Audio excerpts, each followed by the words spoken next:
From the womb, justice speaks. My story begins in 2007. I was 22 years of age. It was a time in my life where I felt like I had it all together. Financially secured, my own place, my own vehicle. I guess I was on top of the world. Started talking to an individual, and we were talking for about a month. Found out I was pregnant. He basically didn't want to have anything to do with me, and of course, my world upside down.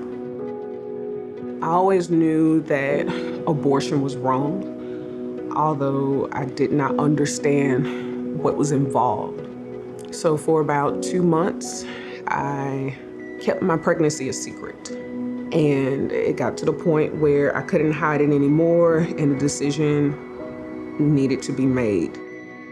It was June 2007. I was 12 weeks pregnant, and at that time I decided that my only option was to abort my baby. I recall the day that I went to have that procedure done. I remember feeling hopeless, grieved, conflicted, knowing that I didn't want to go through with the procedure. I remember walking into a room with maybe 5, 6 other ladies, and it appeared to look like a classroom, like an area of education, but we weren't educated about anything. We were just instructed to take a concoction of pills, and we're instructed to immediately go downstairs. And I took the pills. And I went 9 years disconnected from my abortion.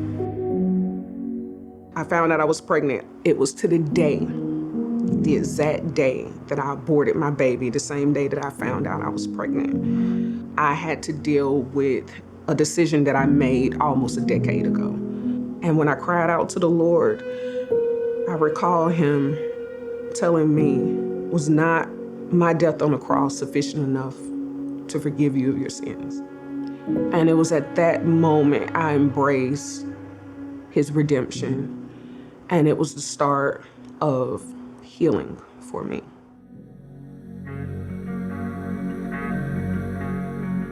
Obviously, abortion is a lie. It slips in a time where you're desperate and you can't think straight, you can't think clearly, but you're looking for a solution, a quick fix. And that's what abortion is. It is a lie. At some point, the truth comes to the surface and you can't avoid it. And so women are left feeling guilt, there's shame, that brokenness, unforgiveness, not being able to forgive yourself for such a decision. What the enemy meant for harm, God uses for the good.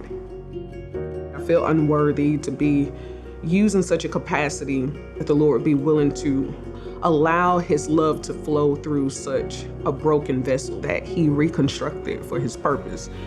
I am privileged to share light and truth with those who are in darkness and are hopeless. That this particular client would not only choose life, but through that life, they would know life abundantly.